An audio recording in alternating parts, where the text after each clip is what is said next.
Hello, welcome to all in one Amsa. இன்றைக்கி வந்து gardening tips தான் பார்க்க போகிறோம். செடியெல்லாம் கட் பண்ணி கட்ட போகிறோம். மணி பிளான்ட் வந்து கீழேயே போயிட்டு இருந்துச்சு. அதை வந்து நம்ம இப்போ மேலே கவர் கட்டி விட்டுருக்கோம். டெரஸ் மேலே டிசைன் செம்பருத்தி இதை வந்து கட் பண்ணி விட்டுருக்கோம். இது வந்து பூ பூத்துருக்கு. மாடியெல்லாம் ஒரே குப்பையாக இருக்குது. எல்லாம் க்ளீன் பண்ணி ஓரளவுக்கு சுத்தம் பண்ண போகிறோம். அப்புறம் இந்த வெத்தலை கொடியும் மேலே கட்டி விட போகிறோம். வாங்க எப்படி கட்டுறதுன்னு பார்க்கலாம். இந்த கவுத்தில் வந்து சுற்றி கட்ட போகிறோம். வெத்தலை கொடியை கட்டி மேலே விட்டுட்டோம். இதையும் கட் பண்ணி விட்டுறலாம். வாடாமல் இல்லையா, கட் பண்ணிட்டோம்.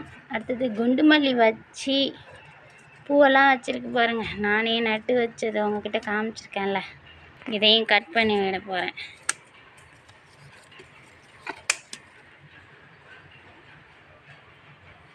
கட் பண்ணி முடிச்சிட்டோம். சோத்து கத்தால பாருங்கள். ஹேருக்கு இதை தான் ஜெல் தலையிலலாம் அரைச்சி நான் பூசுறதுக்கு யூஸ் பண்ணிகிட்ருக்கேன். நல்லா வந்துட்டுருக்கு பாருங்கள். அடுத்து வந்து சங்குப்பூ செடி. இது விதை தான் நான் போட்டேன். அழகாக முளைச்சி வந்திருக்கு பாருங்கள். பூ வச்சிட்ருக்கு. நிறைய பூ பூத்துருக்கு. இதை வந்து இப்போ எப்படி பார்க்கலாம் கட் பண்ணி விடுறதுன்னு. இதில் கத்தாழை, புதினா, சங்குப்பூ எல்லாம் இருக்குது. இதெல்லாம் பார்த்து இப்போ இது பண்ணலாம். இதிலேருந்து எடுத்த புதினா பாருங்கள். தக்காளி சோறு செய்ய போகிறேன் இன்றைக்கி. சரி பார்க்கலாம். அடுத்த செடியை பார்க்கலாம். சங்குப்பூவுக்கும் கொடி கட்டி மேலே வரலாம்.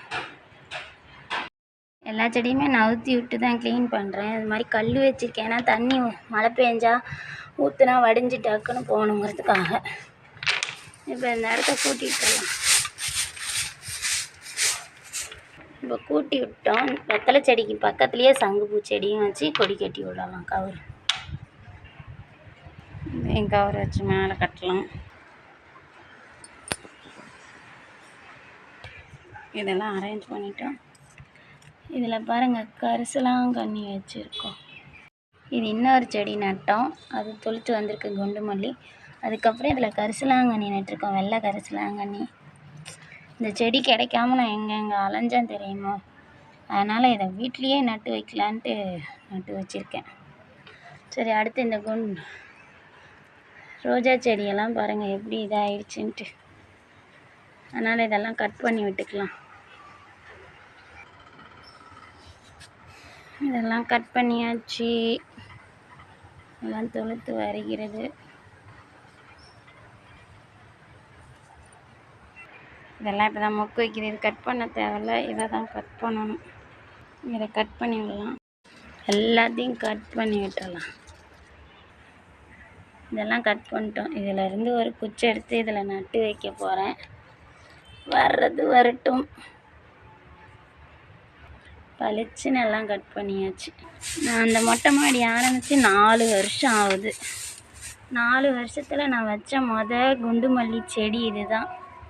இதிலேருந்து தான் நான் எல்லா தொட்டிக்குமே செடி வச்சேன். இப்போ இதை கட் பண்ணி விட்டு மறுபடியும் இதில் துளிர் வந்து பூ வைக்கும்னு நினைக்கிறேன். வச்சதுக்கப்புறம் உங்ககிட்ட காமிக்கிறேன். எனக்கு குண்டு மல்லி ரொம்ப பிடிக்கும். சப்போஸ் இந்த ரோஜா செடி செத்துடுச்சுன்னா சாகாது. பட் செத்துடுச்சுன்னா என்ன பண்ணுறது. அதனால் இதுலேயும் ஒன்று சொருவி வைக்கிறேன். எல்லாம் போனால் கூட குண்டு மல்லி தோட்டமாக கூட இருக்கலாம்ல. 4 வருஷத்தில் எனக்கு குண்டு மல்லி தான் ரொம்ப சாகாமல் உயிர் பெற்று வந்துட்டுருக்கு. எல்லா சீசன்லேயும் பூ கொடுத்து கட் பண்ணி. ஏதாவது ஒரு செடி வைக்கணும்னு ஆசைப்பட்டிங்கன்னா குண்டு மல்லி வாங்கி வைக்கலாம். வெயில், மழை எல்லா சீசன்லேயும் வரக்கூடியது. ஆனால் அந்தளவுக்கு பராமரித்து பார்த்துக்கணும். நித்திய கல்யாணி. எல்லா சீசன்லேயும் பூ பூக்கும். பூத்துட்டே இருக்கும். பூ பூத்து கொட்டினா நல்லது. எவ்வளோ பூ பூத்துருக்கு பாருங்கள். அழகாக டெய்லியும் வந்து பார்த்துட்டு தான் போவேன். எல்லாத்தையும் அள்ளி இதில் போட்டுறலாம். அதுக்கப்புறம் கற்பூரவள்ளி எவ்வளோ இருக்குது பாருங்கள். எல்லாம் இது கட் பண்ணி விடணும். ஏன்னா ஒரே பூச்சி தாக்குதலாக இருக்குது. இதில் இருக்கிறது எல்லா செடிக்கும் பரவிடும். ஆனால் பெரும்பாலும் சொல்லுவாங்க இது வச்சா பூச்சி தாக்குதல் வராது அப்படின்ட்டு. ஆனால் இதுலேயும் இருக்குது, எல்லாத்தையும் கட் பண்ணி விடலாம்.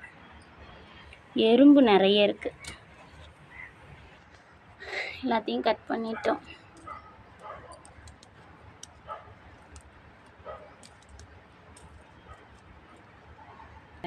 கருந்துளசியும் கட் பண்ணி விட்டுறலாம். இதையும் கட் பண்ணிட்டோம். இதில் ஒரு வெத்தலை கொடி நட்டால் இப்போ தான் துளுத்து வருது. அடுத்து இதிலேருந்து எடுத்து வச்ச குண்டு மல்லி செடி பூ பூத்து குலுங்கிட்டு இருந்துச்சு, இப்போல்லாம் பூத்து முடிச்சிருச்சு. இப்போ இதெல்லாம் நம்ம கட் பண்ணி விட்டுறலாம். அனைத்தும் வெட்டி விட்டேன் பாருங்கள், நல்லா ஒண்டை கட் பண்ணி விட்டேன். இப்போ இதெல்லாம் நான் விதைக்கு ரெடி பண்ண போகிறேன். ஒரு 2-3 பேர் என்கிட்ட கேட்டிருந்தாங்க, அவங்களுக்கு கொடுக்கறதுக்காக. சரி, இந்த மாதுளஞ்செடி காய வைக்கிறது இல்லை, இதையும் கட் பண்ணி விட்டுறலாம். அழகுக்காக வச்சுருக்கேன், காய்க்கலனாலும். சரி வாங்க, இதையும் கட் பண்ணி விட்டுறலாம். இது குண்டு மல்லி எல்லாம் கட் பண்ணி வச்சுருக்கோம். இந்த மாதுளஞ்செடி எதுக்கும் ஆகலை, எல்லாம் சொத்தை விழுந்துருச்சு. அதனால் இதை பிடுங்கிட்டு இந்த குண்டு மல்லி குச்செல்லாம் நட்டு வைக்கலாம். எக்ஸ்ட்ராக காயும் காய்க்காமல் தண்ணி ஊற்றி இதை வளர்த்திட்டு இருக்கிறதுக்கு இதை பிடுங்கிட்டு புதுசாக ஒரு செடி வச்சாவது பூவாவது வந்துட்டுருக்கோம் இல்லையா? அதனால் இதெல்லாம் உங்கள்கிட்ட பிடுங்கிட்டு எப்படி இருக்குன்னு காமிக்கிறேன். தண்ணி ஊற்றுது, நல்ல தண்ணி வருது, செடிக்கெல்லாம் தண்ணி ஊற்றலாம். மல்லை செடியெல்லாம் பிடுங்கி மண்ணெல்லாம் எடுத்துட்டோம். இப்போ இதுக்குள்ளே மண் போட்டுக்கலாம்.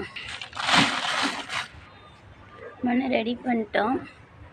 இது பெரிய அடுக்கு மல்லி, மைசூர் மல்லி செடியை பிடுங்கி இதில் நட்டுக்கலாம்.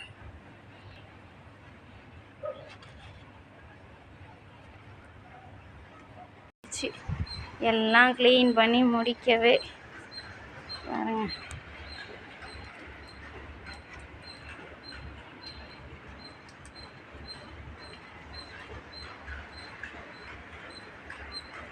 சரி, அடுத்த வீடியோவில் மீட் பண்ணலாம். பாய். மறக்காமல் all in one Amsa YouTube channel subscribe பண்ணுங்கள், லைக் பண்ணுங்கள், கமெண்ட் பண்ணுங்கள்.